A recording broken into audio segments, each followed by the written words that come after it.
गुरुवार सुबह से ही चल रही छापेमारी, जमशेदपुर और बिहार में भी एक्शन जारी। देखिए, ये बड़ी खबर है, टैक्स चोरी का मामला है, आय से अधिक संपत्ति का मामला। यहां पर आयकर विभाग ने दबिश दी है बाबा एग्रो फूड लिमिटेड पर। वित्तीय अनियमितता का मामला है, टैक्स चोरी की आशंका है और इसी आशंका पर दबिश दी गई है। तो आपको बताते चलें, गुरुवार सुबह से ही छापेमारी चल रही है, जमशेदपुर और बिहार में भी एक्शन जारी है। तस्वीरों में आप देख सकते हैं, इनकम टैक्स डिपार्टमेंट ने यहां पर छापा मारा है और वित्तीय अनियमितता का मामला है। डॉक्यूमेंट्स खंगाले जा रहे हैं, पूछताछ की जा रही है। बाबा एग्रो फूड लिमिटेड पर दबिश दी गई है और फिलहाल बता दें, जब तक छापेमारी चल रही है, किसी को भी अंदर आने और जाने से मना किया गया है। तो आज भी आयकर विभाग की दबिश जारी है। तस्वीरों में आप देख सकते हैं, छानबीन चल रही है। आय से अधिक संपत्ति का ये मामला है।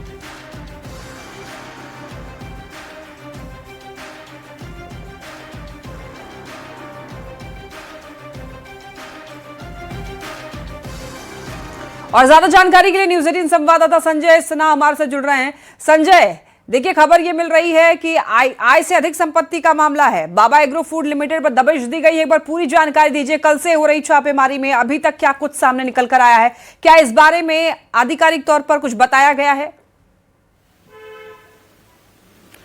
देखिए, आपको बता दें कि अभी आधिकारिक तौर पर कुछ ही बताया नहीं गया है, लेकिन आईटी की जो दबिश है पिछले 48 घंटों से जारी है। देख सकते हैं कि हम ठिकाने आपको दिखला दें कि देखिए, ये बाबा एग्रो फूड लिमिटेड कंपनी के जितने भी कारोबारी हैं, जितने भी करीबी हैं, तमाम जगहों पर, राजधानी रांची की एक ही ठिकाने की बात नहीं है। हम इस समय कांके में, जहां बाबा एग्रो फूड लिमिटेड कंपनी के जो मालिक हैं, उनका जो घर आप देख रहे हैं, जो बंगला देख रहे हैं, उस बंगले में आईटी की टीम पिछले 48 घंटों से जमी हुई है। तमाम डिवाइस सभी को खंगाला जा रहा है। चूंकि बता दें कि इनका कारोबार काफी फैला हुआ है। चूंकि हम बता दें कि चीजों को एक बार ये समझने की जरूरत है कि यहाँ पर जो बाबा एग्रो फूड लिमिटेड कंपनी का जो कारोबार है, वो दरअसल राइस मिल का कारोबार है और इनका जो कारोबार है, पूरे आसपास के झारखंड से जुड़े जितने भी राज्य हैं, देश भर में इनका चावल जाता है। तो ऐसे में आईटी की टीम को शक है कि कहीं वित्तीय अनियमितता, टैक्स चोरी का मामला है।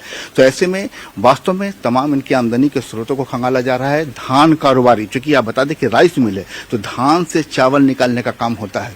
तो ऐसी स्थिति में धान से जुड़े जितने बड़े कारोबारी हैं, जो बाबा ग्रुप से जो अटैच हैं, और साथ में जो चावल के बड़े कारोबारी हैं जो इनसे अटैच हैं, सभी का कनेक्शन, वित्तीय आमदनी का कनेक्शन खंगाला जा रहा है। और कनेक्शन खंगालने के बाद जो वास्तव में कहा जा रहा है कि एक बड़ी बात जो है कि कंपनी की जो आमदनी और जो टैक्स चोरी का जो अनुपात है, उस अनुपात को यहाँ पर निकालने की कोशिश होगी। वास्तव में टैक्स चोरी कितना है, कितने स्तर पर है।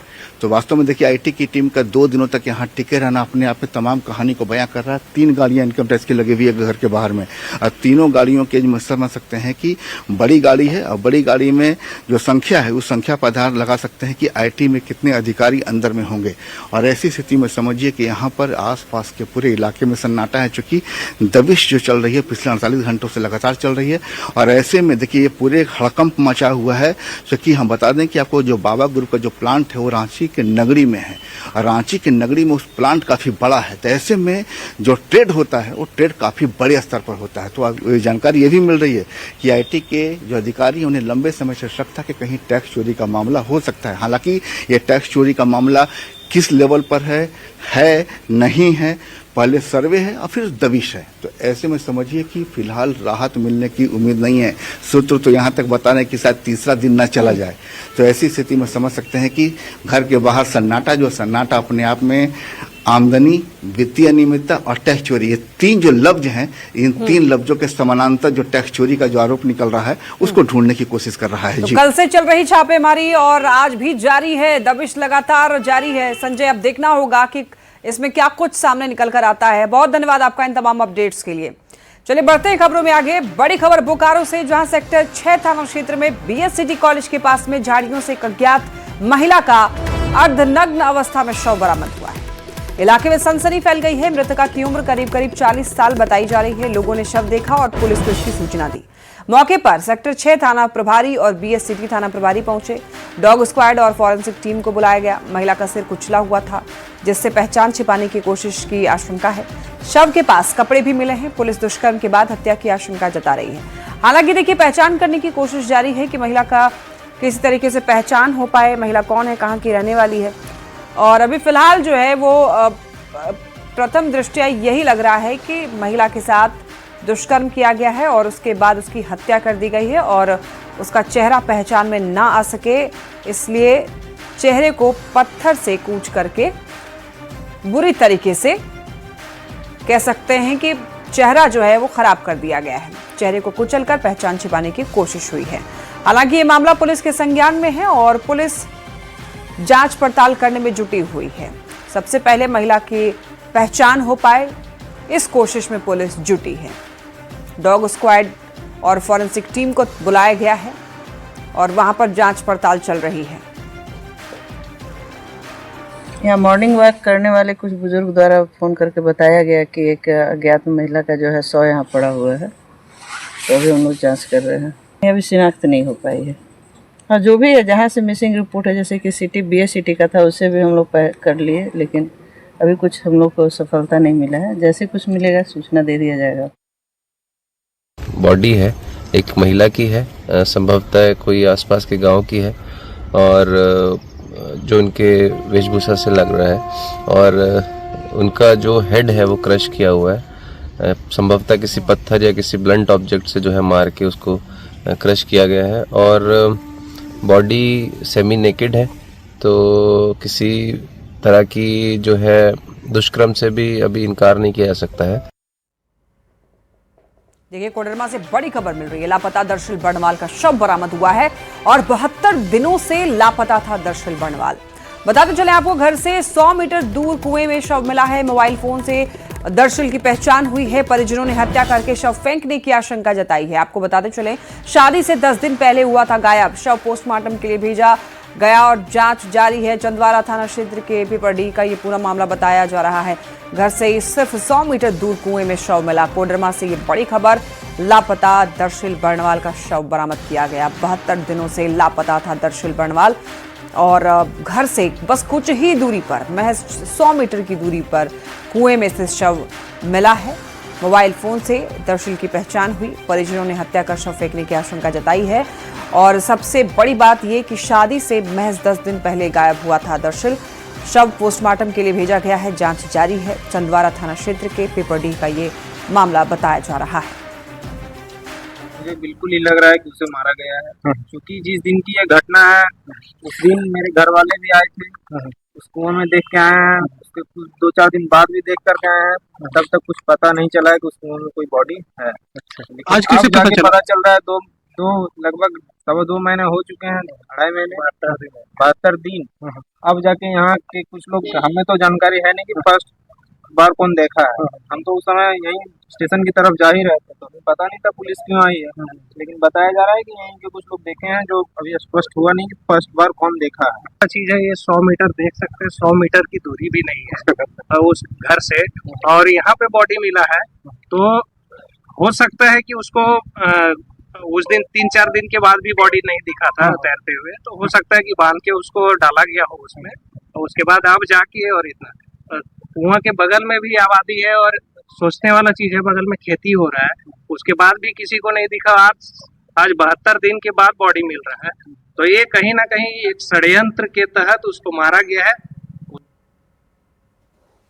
धनबाद मेयर पद के लिए बीजेपी के कई बड़े नेताओं ने दावेदारी पेश की है। झरिया के पूर्व विधायक संजीव सिंह, पूर्व मेयर चंद्रशेखर अग्रवाल, रमा सिन्हा और प्रमोद लाला सहित अन्य ने पार्टी के समक्ष इच्छा जताई है। देखिए, बीजेपी की रायशुमारी समिति ने धनबाद कार्यालय में बैठक की, जिसमें रणधीर सिंह और रागिनी सिंह भी मौजूद रही। पार्टी ने कहा है कि सभी दावेदारों पर विचार कर रिपोर्ट प्रदेश कमेटी को भेजी जाएगी और अंतिम फैसला शीर्ष नेतृत्व करेगा।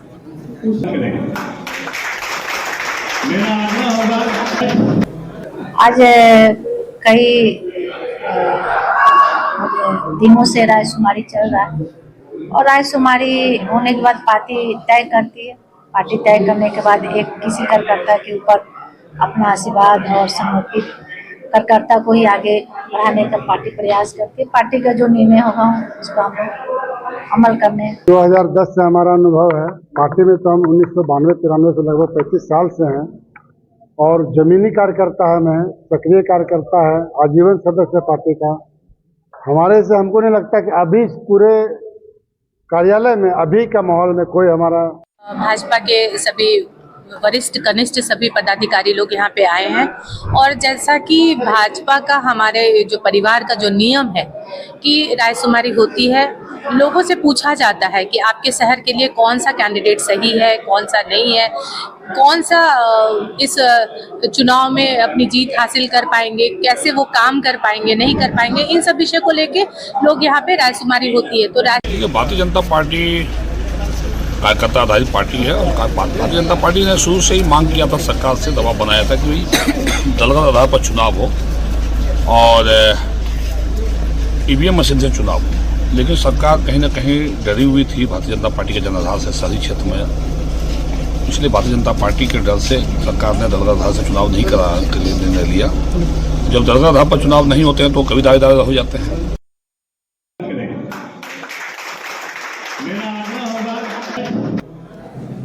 मेयर पद के लिए दावेदारों की कतार। देखिए 23 फरवरी को मतदान होगा, स्थानीय सरकार चुनेंगे लोग। 27 फरवरी को नतीजों का ऐलान किया जाएगा। रांची से बड़ी खबर, नगर निकाय चुनाव को लेकर बैठक। बीजेपी की ओर से बैठक आयोजित। प्रदेश अध्यक्ष आदित्य साहू की अध्यक्षता में बैठक। नेता प्रतिपक्ष बाबूलाल मरांडी मौजूद। पूर्व मुख्यमंत्री अर्जुन मुंडा ने इसमें शामिल और मधु कोड़ा भी बैठक में शामिल। सांसद दीपक प्रकाश उपस्थित, पूर्व सांसद समीर उरांव और कई विधायक शामिल। बीजेपी कार्यकर्ता भी इस बैठक में सक्रिय हैं। तो ये बड़ी खबर, बीजेपी की ओर से बैठक बुलाई गई है। नगर निकाय चुनाव को लेकर के ही ये बैठक है। बीजेपी की ओर से बैठक आयोजित की गई है। प्रदेश अध्यक्ष आदित्य साहू की अध्यक्षता में ये बैठक हो रही है, जिसमें नेता प्रतिपक्ष बाबूलाल मरांडी मौजूद हैं, पूर्व मुख्यमंत्री अर्जुन मुंडा हैं, मधु कोड़ा भी इस बैठक में शामिल हुए हैं। वहीं सांसद दीपक प्रकाश की भी मौजूदगी है, पूर्व सांसद समीर उरांव और कई विधायक शामिल हुए हैं। इसके साथ साथ बीजेपी कार्यकर्ता बैठक में सक्रिय दिखाई दे रहे हैं।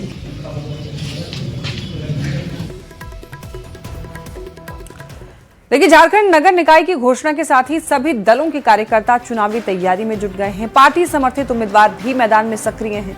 कांग्रेस की महिला प्रदेश अध्यक्ष मेयर पद के लिए चुनावी दौड़ में शामिल होंगी। उन्होंने अपनी इच्छा पार्टी आलाकमान तक पहुंचाई है। 3 फरवरी को वो मेयर प्रत्याशी के रूप में नामांकन पत्र दाखिल करेंगे। निकाय चुनाव की घोषणा हो चुकी है, सभी प्रत्याशी मैदान में पहुंचने लग गए हैं। रांची नगर निगम की बात करें तो नगर निगम में कांग्रेस समर्थित जो उम्मीदवार होंगे वो इस वक्त हमारे साथ है। रमा खलको जी हमारे साथ हैं, महिला कांग्रेस की प्रदेश अध्यक्ष भी हैं और इस बार निकाय चुनाव में मेयर पद की उम्मीदवार भी हैं। रमा जी, नॉमिनेशन करने का मूड बना लिया या अभी पार्टी कुछ सोचेगी? और देखिए, निश्चित रूप से हमने मूड बना लिया है और जनता के बीच में जनता के द्वारा ही ये बातें उठ करके आ रही हैं और हमने प्रदेश कांग्रेस कमेटी की अध्यक्ष माननीय हमारे आदरणीय केशव महतो कमलेश जी को भी हमने सूचित कर दिया है। उनको एक आवेदन भी हमने दिया है और उसके माध्यम से हमारे जो प्रभारी है के राजू जी, उनको भी सूचना चली गई है। तो निश्चित रूप से हमारा 3 तारीख को भी हम अपना नामांकन पत्र भरने का भी हमने इसको प्रभारी जी को हमने और हमारे अध्यक्ष जी को हमने सूचना दे दिया है। तो निश्चित रूप से हम मैदान पे हैं इस बार। बिल्कुल, हमारे साथ रमा खलको जी थे, जिन्होंने कहा कि किस तरीके से आने वाले समय में रांची के विकास की उम्मीद कर रहे हैं। हालांकि इन्होंने ये भी स्पष्टता से कहा है कि चाहे झारखंड मुक्ति मोर्चा की ओर से भी कैंडिडेट आए, लेकिन इनकी दावेदारी मजबूत है और ये 3 तारीख को नॉमिनेशन भी करेंगी। कैमरा पर्सन संजीव तिवारी के साथ गौरव झा, न्यूज 18 रांची। तो वहीं झारखंड निकाय चुनाव में अक्टूबर 2024 के बाद 18 साल पूरे करने वाले युवा मतदान से वंचित रहेंगे। राज्य निर्वाचन आयोग ने अक्टूबर 2024 की वोटर लिस्ट को आधार मानते हुए चुनाव कराने का निर्णय लिया। तो बीजेपी ने इसे लोकतंत्र का गला घोटने वाला बताया और सवाल उठाए, जबकि जेएमएम और कांग्रेस ने मतदाता पुनरीक्षण न होने के कारण बताया और आयोग ने सवाल खारिज कर कहा है कि वोटर लिस्ट का पुनरीक्षण नहीं हुआ। 48 नगर निकायों में 43 लाख मतदाता इस चुनाव में शामिल होंगे। आयोग के द्वारा स्पष्ट किया जा रहा है कि हम लोग को मतदाता सूची नहीं बनाते हैं। भारत निर्वाचन आयोग जो मतदाता सूची बनाती है उसी पर जो हम लोग निर्वाचन करवाते हैं। तो चूंकि भारत निर्वाचन आयोग का आवेदन जो मतदाता सूची है अक्टूबर 2024 का, जिसके तहत विधानसभा का चुनाव करवाया गया था झारखंड में, उसके बाद भारत निर्वाचन आयोग के द्वारा झारखंड के लिए कोई भी मतदाता सूची का प्रकाशन नहीं किया गया है। या जो चुनाव की घोषणा की गई है निकाय चुनाव, वो 2 साल पुराने मतदाता सूची के आधार पर कराए जाएंगे। तो आप समझ सकते हैं कि 2 साल के बीच में जो हजारों युवा जो 16 साल से 18 साल के हो गए होंगे, उनको यह सरकार मतदाता बनने से रोक रही है, उनको मताधिकार का प्रयोग करने से रोक रही है। बहुत समय हुए नहीं है और उसी सूची को के आधार पर अगर मतदान हो रहा है तो क्या गलत है। अभी जो इंक्लूजन हुआ होगा या प्रक्रिया में होगा, अगर उस मतदाता सूची के आधार पर चुनाव होगा तो फिर चुनाव टल जाएगा मेरे ख्याल से। तो इसलिए ये फैसला, और मैं समझता हूँ 2024 का जो मैंडेट मिला था उससे ये लोग घबराए हुए हैं। नगर निकाय चुनाव में नामांकन शुरू होते ही उम्मीदवार जनता के बीच पहुंचकर मुद्दे उठा रहे हैं। रामगढ़ नगर परिषद क्षेत्र में स्पंज फैक्ट्रियों से निकलने वाला जहरीला धुआं बड़ा मुद्दा बन गया है। इससे फसलें बर्बाद हो रही हैं और लोगों का स्वास्थ्य प्रभावित हो रहा है। गंभीर बीमारियों के बढ़ते मामलों से स्थानीय लोग परेशान हैं। शहर की सरकार चुनने को लेकर के तैयारी शुरू हो गई है, नामांकन किया जा रहा है और इस वक्त मैं मौजूद हूँ रामगढ़ नगर परिषद क्षेत्र में। क्या कुछ मुद्दे हैं हम जानेंगे सीधे उम्मीदवारों से, किन मुद्दों पर वे चुनाव लड़ने वाले। सबसे अहम मुद्दा है रामगढ़ जिला में पूरा पॉल्यूशन, पूरा इतना इंडस्ट्री एरिया और इतना पॉल्यूशन फैल रहा है और इस पॉल्यूशन की वजह से हमारी फसल बर्बाद हो रही है, नस्ल बर्बाद हो रही है, जीव जंतु मर रहे हैं, पेड़ पौधे मर रहे हैं। इंसान को जीने के लिए क्या चीज़ चाहिए? शुद्ध हवा चाहिए और शुद्ध पानी चाहिए। शुद्ध हवा ही नहीं मिलेगा, शुद्ध पानी ही नहीं मिलेगा तो हम जिएंगे या मरेंगे। हम अध्यक्ष पद के लिए आज फॉर्मेट लेने के लिए आए हुए थे, ले लिए हैं। सबसे पहला मुद्दा है पूरे रामगढ़ नगर परिषद क्षेत्र में पॉल्यूशन का सवाल अहम मुद्दा है और ये क्षेत्र में सबसे ज़्यादा पॉल्यूशन होने के चलते पूरा यहाँ का जनजीवन पूरा खराब हो चुका है। यहाँ पर इस बार जो प्रदूषण जो है वो नगर निकाय चुनाव में रामगढ़ में एक मुद्दा बनकर सामने आया है। अब देखना होगा कि मतदाता इस मुद्दे से कितना कनेक्ट हो पाते हैं, कितना इन्हें जन समर्थन मिल पाता है। जावेद खान, न्यूज़ 18 रामगढ़। महात्मा गांधी की पुण्यतिथि पर रांची के मोरहाबादी स्थित बापू वाटिका में श्रद्धांजलि कार्यक्रम का आयोजन किया गया। कार्यक्रम में झारखंड के राज्यपाल संतोष गंगवार, मुख्यमंत्री हेमंत सोरेन, ग्रामीण विकास मंत्री दीपिका पांडे सिंह और राज्यसभा सांसद महुआ माझी ने राष्ट्रपिता को श्रद्धा सुमन अर्पित किए। इस मौके पर गांधी जी के सत्य और अहिंसा के विचारों को अपनाने और जीवन में उतारने का संदेश दिया गया। आज के दिन के अवसर पर महात्मा गांधी जी को स्मरण करते हुए कि वो जितने उनकी बातें सामयिक थी उतनी ही अब है और जिस ढंग से उनका दुखद अंत हुआ वो वास्तव में पूरा देश इससे परिचित है। हम उनके आदर्शों पर चले, ये हमारा विश्वास है। खबर रांची से, जहां भारतीय अंडर 19 बालिका फुटबॉल टीम के लिए 23 सदस्यीय टीम की घोषणा कर दी गई है, जिसमें झारखंड की 6 खिलाड़ियों को जगह मिली है।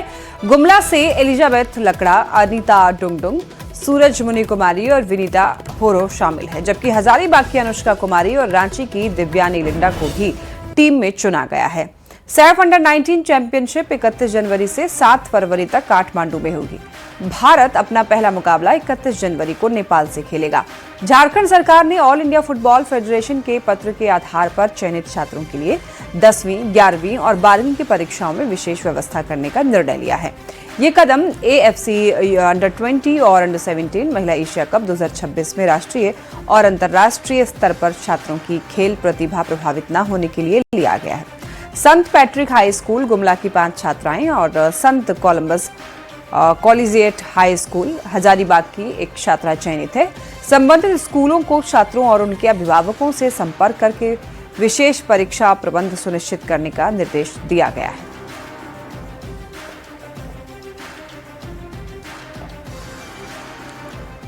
यहाँ रुक